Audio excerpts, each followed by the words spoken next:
வைத்து இந்திய திராவிட சூழ்ச்சிகளால் தாழ்த்தி வீழ்த்தப்பட்டு உரிமை இழந்து அடிமைப்பட்டு கிடக்கிற தமிழ் சமூகத்தில் இனச்சாவில் இருந்து கதலில் இருந்து பிறந்த மகன் கருணாநிதி ஜெயலலிதா என்ற மிகப்பெரிய ஆளுமைகளை ஊடறுத்து 1.5 ஆண்டுகளுக்கு மேலே சிறையில் இருந்து 220 வழக்குகளை போடப்பட்டு ஏறாத நீதிமன்ற படிக்கட்டில்லை, தொழில் செய்ய முடியாது, கடவுச்சீட்டில்லை, ஒரு நாட்டுக்கு பறந்து செல்ல முடியாது, எங்கேயும் போக முடியாது.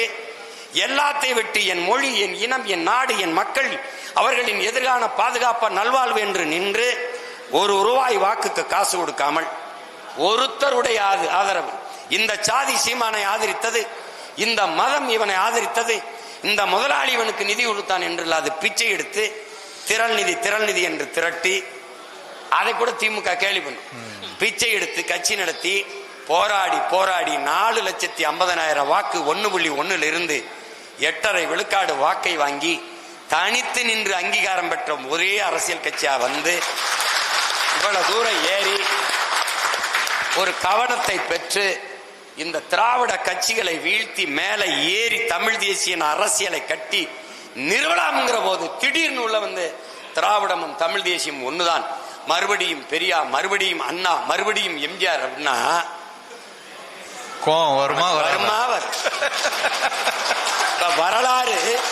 வரலாறு திரும்புதா, அங்கேயே சுத்துதா. தம்பி, திமுகவின் தோற்றுனர் பேரறிஞர் அண்ணா, அதிமுகவின் தோற்றுனர் ஐயா எம்ஜிஆர். 2 பேரும் படத்தை வச்சுக்கிட்டு எங்கிட்டு வரலாறு திரும்பும், நீ தான் திரும்பணும். உங்களுக்கு புரியுதா? திராவிடம் என்ற கோட்பாடு என்னரும் சொந்தங்களே, தமிழர் அல்லாதவர் வசதியாக வாழ்வதற்கும் ஆள்வதற்குமான கொண்டு வரப்பட்ட ஒன்று என்பதில் நீங்கள் புரிந்து கொள்ள வேண்டும். இந்த கருத்தை ஏற்பவர் எதிர்ப்பவர் எவர்? இங்கே எதிர்ப்பவர் தமிழர் அல்லாதவர் பாதுகாப்பாக வாழ்வதற்கும் ஆள்வதற்குமாக கொண்டு வரப்பட்ட ஒன்றுதான் திராவிடம். திராவிடம் என்ற ஒன்றே கிடையாது. எப்படி பார்த்தாலும் சங்கி, நான் கூட சொன்னேன், சங்கி என்றால் கூட நண்பன் என்ற பொருள் வருது. திராவிடம் என்றால் எப்படி பார்த்தாலும் திருடன் என்றுதான் பொருள் வருது. எப்படி பார்த்தாலும் அந்த சொல்லே தமிழ் சொல் இல்ல, அது சமஸ்கிருதம். அப்ப அங்கிருந்த திருட்டு மாடல், அது தமிழ் இல்ல, ஆங்கிலம். எது திராவிட மாடல் ஆட்சி? அது எதிர்க்கணும்னு ஒண்ணு இல்ல. நீ நான் கேட்கிற கேள்வியை சொல்லு. தமிழ் சனியனை விட்டு ஒழியுங்கள். உன் தமிழில் என்ன இருக்கிறது? இப்ப நான் ஒரு தமிழன், இவர் தெலுங்கர் என் நிலத்தில் வாழ்றார், இவர் ஒரு கன்னடர் என் நிலத்தில் வாழ்றார், இவர் ஒரு மலையாளி, அவர் ஒரு மராட்டி, இவர் ஒரு பீகாரி, இவர் குஜராத்தி, எல்லாரும் என் தாய் நிலத்தில் வாழ்றாங்க. நீ கன்னடர், நீ உன் தாய்மொழி நீ கர்நாடகா. நீ இங்க வந்து உட்கார்ந்துகிட்டு உன் தமிழில் என்ன இருக்குன்னு கேட்டா இவர்கள் மொழியிலாம் இருக்கு, என் மொழியில இல்லையாங்கிற கேள்வி எனக்கு வருமா வராது? கேரள கவிஞன், மலையாள கவிஞன் ஆத்தூர் ரவிவர்மா சொல்லுகிறான், உலகத்திலே ஆகச் சிறந்த இலக்கியங்களை தங்கள் தாய்மொழியிலே படிக்கிற வாய்ப்பை பெற்றவர்கள் கிரேக்கர்கள், சீனர்கள், அதையும் தாண்டி இந்தியாவில் தமிழர்கள் என்று சொல்றான். அவன் அடுத்த வரி சொல்ற, அந்த தமிழ் மொழி என் தாய்மொழி என்பதிலே எனக்கு பெருமை என்று பதிவு செய்யறான். நீ என் மொழியை சேனியன் ஒளிங்கிறான். அவன் யாமறிந்த மொழிகளிலே தமிழ் மொழிகள் இனிதானது எங்கும் இல்லை என்றான். இவன் பாப்பா, நீ எனக்கு தந்த. எப்படி இருக்கு? என் தாயை இழிவுபடுத்தியவனை தந்தை என்று போற்ற சொல்ற நீ. தமிழ் காட்டுமிராண்டி பாஷை பேசுற நீ யாரு? காட்டுமிராண்டி தானே. தமிழ் முட்டாள்களின் பாஷை பேசுற நீ யாரு? முட்டாள் தானே. நீ முட்டாள் காட்டுமிராண்டியா ஏற்கிறியா? பிறகு இப்ப திருப்பி நீ கூட்டிட்டு வந்தீனா, இங்க வாடா அப்படின்னு தொலைத்த, இங்க வாடா நீ, என்னது? அப்புறம் எதையாவது தெரிஞ்சு வரணும்ல. காமராஜரை வச்ச, யார் காமராஜர்? 10 நிமிஷம் பேசு. வேலுநாச்சியார வச்ச, யாரு வேலுநாச்சியார்னு ஒரு 10 நிமிஷம் பேசு. நீ மொத்தமாவே பேச அனுமதி கேட்கறதே 10 நிமிஷம் தான் கேட்கிற, தெரியுமாடா? ஏய், திருச்சியில இந்த போராடல அதுக்கு கேட்கறத 15 நிமிஷம் தான் கேட்டிருக்காப்ல. அரசு இன்னொரு 5 நிமிஷம் பேசிக்கன்னு கொடுத்துருக்குது. இதுக்கே சனிக்கிழமை சனிக்கிழமை வரைக்கும் மனப்பாடம் பண்ணணும், நடிச்சு பார்த்து வந்து பேசணும். அடுத்த சனிக்கிழமை வாரத்தில் சனிக்கிழமை பிக் பாஸ் மாதிரி சனங்கள் வந்து விஜய் வர்றாரு. இதுல வேற வேட்டைக்கு தான் வெளியில வருவியா? நீ வேடிக்கை காட்ட வர்றவனா இருக்க. ஒரு அடிப்படை தெரியுதா உனக்கு? நீ படிச்சிருக்கீல, அடிப்படை தெரியுதா? செத்த மிருகத்தை செத்ததை திங்காத சிங்கம் இதுல இருந்தே உனக்கு தெரியல. அது எந்த காலத்திலயும் வேட்டைக்கு போகாதரா. பெண் சிங்கம் தாண்டா வேட்டையாடி கொண்டாடும், அது செத்த தாண்டா முன்னாடி கொண்டாந்து போடும், அதை தாண்டா அது திங்குது. நீ வேடிக்கை பார்க்க வர சிங்கம், வேடிக்கை பார்க்க வர சிங்கமா இல்ல, வேடிக்கை காட்ட வர சிங்கமா இருக்க. கோட்பாட்டு அளவுல தான் எதிர்க்கிறேன், உறவளவுல நீ அண்ணன் தம்பி இல்லை நம்ம பேசுறோமா, சண்டை போடுறோமா? அப்ப எதிர்க்காம எப்படி? நீ பெரிய எதிரிகளோட மண்ணு கட்டி நான் முன்னேறி போகும்போது வெறும் திரைக்கவரிச்சி மச்சு மூடலாம் போது ஏறி வந்த ஒரு எளிய மகன் எங்க அண்ணன் கமலஹாசனை குறுக்க விட்டாங்க. அதை அடிச்சு முன்னேறி போகும்போது இவர் வர்றாரு.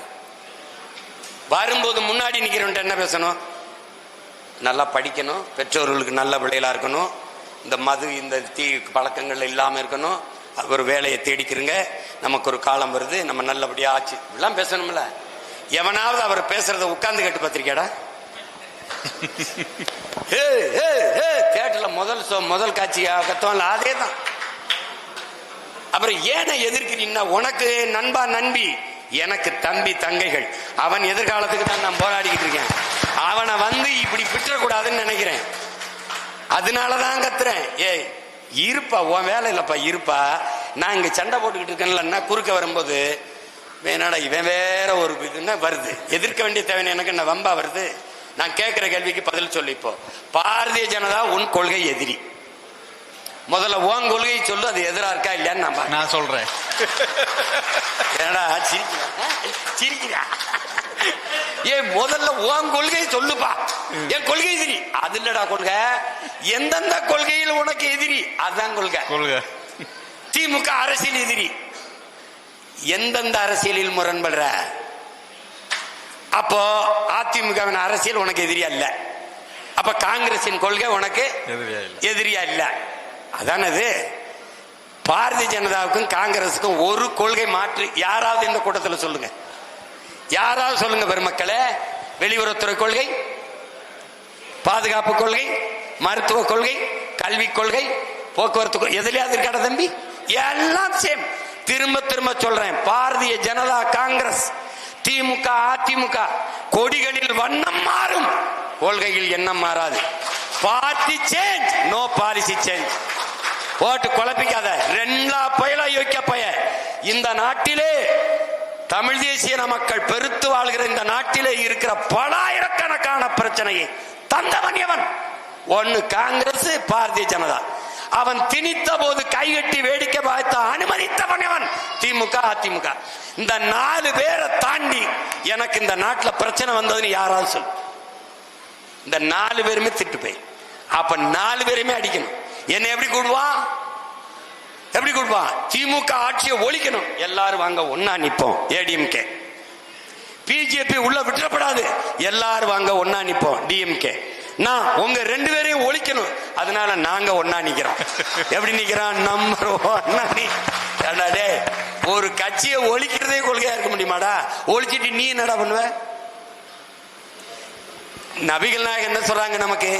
தீமையை எப்படி ஒழிப்பீர்கள் நபிகளாரே? நன்மையை வைத்துத்தான். திமுகவுக்கு மாற்று இன்னொரு திமுக அப்படி இருக்க முடியும்? நெருப்பை வைத்து எப்படி அணைக்க முடியும்? அங்க ஒரு தண்ணி தேவைப்படுது. ஊழல் லஞ்சத்துக்கு எதிராக சுமாரான ஊழல் லஞ்சம் இல்லை, அங்க உண்மையும் நேர்மையும் தான் மாற்றா இருக்க முடியும். அதை தான் நாம சொல்றோம். நீ அப்படி எதையுமே சொல்லாம வந்து இப்பதானே வந்திருக்காருன்னு, இப்பதுக்கு வர அப்புறமா வா, நான் இவங்களை முடிச்சுக்கிறேன், இப்ப எதுக்கு வரணும்னு சொல்லு தம்பி. முதலமைச்சர் ஆவதல்ல லட்சியம், முதலமைச்சராகி நான் என்ன செய்ய போகிறேன் என்பதுதான் இலக்கு, லட்சியம். இப்ப அண்ணன் சொல்றேன்ல, எல்லாருக்கும் ஏழை பணக்காரன் தாழ்ந்தவன் உயர்ந்தவன் என்ற பாகுபாடின்றி அனைவருக்கும் சரியான சமமான தரமான கல்வி இலவசம் உலகத்தரத்திற்கு. உலகத்தரம்னா என்ன? உலகத்திலே கல்வியிலே முதலிடத்தில் இருப்பது தென்கொரியா, 2வது ஜப்பான், 3வது சிங்கப்பூர், 4வது ஹாங்காங், 5வது பின்லாந்து. இந்த 5 நாடுகளை தாண்டி ஆகச் சிறந்த கல்வியை என் நாட்டு பிள்ளைகளுக்கு நான் கொடுப்பேங்கிறேன். இது என்ன என் லட்சியம், என் லட்சியம். ஏடா தம்பி, உலக தரத்திற்கு மருத்துவத்தை என் மக்களுக்கு கொடுப்பேன். அரசு மருத்துவமனைங்கிறது இன்னைக்கு பிணறுப்பு அறுவை மார்ச்சோரி கூட மாதிரி இருக்கு. இல்லை, நட்சத்திர விடுதி போல சிங்கப்பூர், மலேசியா, லண்டன், மற்ற நாடு, அரபு நாடுகளில் எப்படி மருத்துவமனை இருக்கோ அந்த தரத்துக்கு தூக்கிட்டு வருவேன்றேன். இது என் கனவு. படித்தவன் படிக்காதவன் அனைவருக்கும் அரசு வேலை கொடுப்பேன். இனி படிக்காதவர்களே இல்லை என்ற நிலையை என் தாய்நாட்டில் உருவாக்குவேங்கிறதா. இது ஒரு கனவு, இது ஒரு இலக்கு, இது ஒரு லட்சியம். காரணம், கண்கள் வழி நடத்தி என் கால்கள் பயணிக்கல, என்